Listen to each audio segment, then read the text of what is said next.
this is Ken. Welcome back to my garage. We're still working on the 46 Ford, obviously, and I'm playing engine today.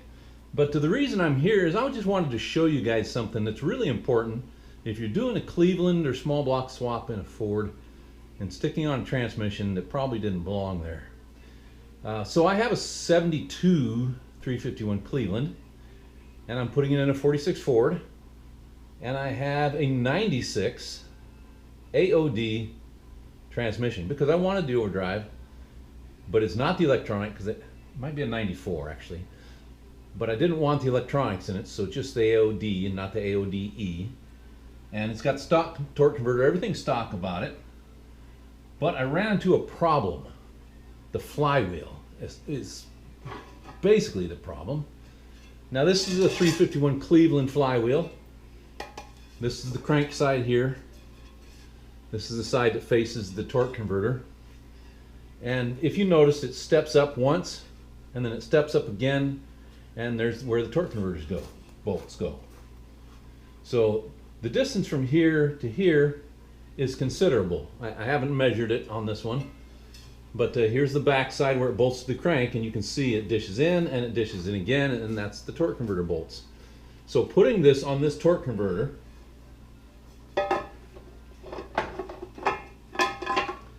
it fits fine. It's got the proper holes in it, but you can see that the snout that sticks into the back of your crank is flush with my flywheel. Now that's not going to work because you need this stuck into the crank, right? It's also not going to work because this flywheel is going to push that torque converter back into the transmission. So that just won't work, period. It won't function. And I'm not even talking about the balance, because this is obviously got a big old balance weight on it. So let's look at an alternative.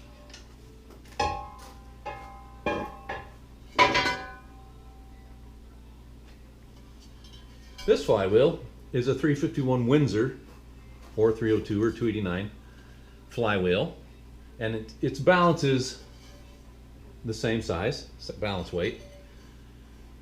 And this is the side that bolts to the crank, and it steps down and steps down again.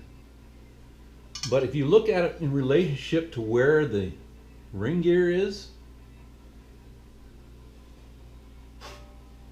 compared to the Cleveland on the crank side, see the step here and none there? This flywheel has the surface that's on the torque converter side much further back, almost 3/8 of an inch back further. All right, so you can see that dish here. This is the side that goes towards the flywheel, or yes, towards the flywheel. So if I put this one on, or excuse me, goes toward the torque converter. Now you can see, maybe, that now my torque converter snout actually sticks out. It's out there almost a 1/4 inch, not quite. So that will go into the back of my crankshaft, and that's not very much, but it's okay. But not quite. There's still a problem. If we measure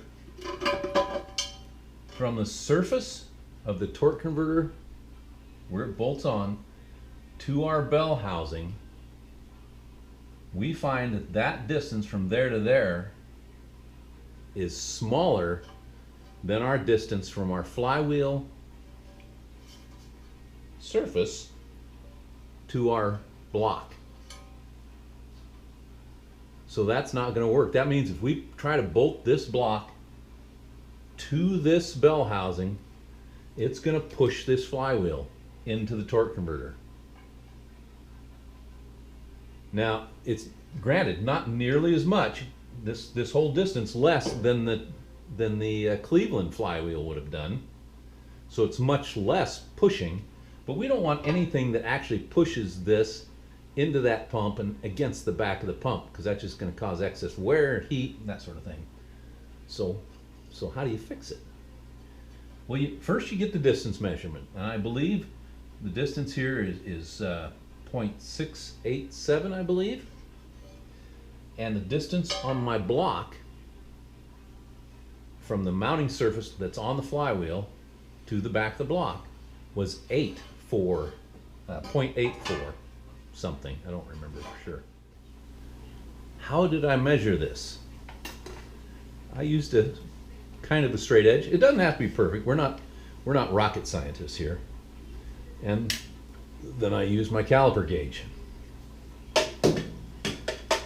put it across the flat surface.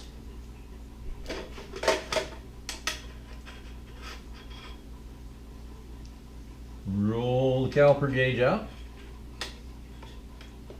Put it against the mounting surface where that would mount. There we go.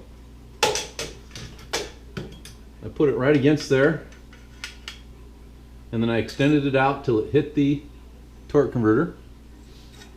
I take that measurement and I subtract the thickness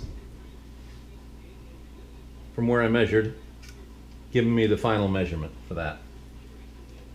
That's pretty simple. So we know the distance that we needed to make up was at least 0.2 of an inch. It was actually closer to 3/16 of an inch. So what did I do?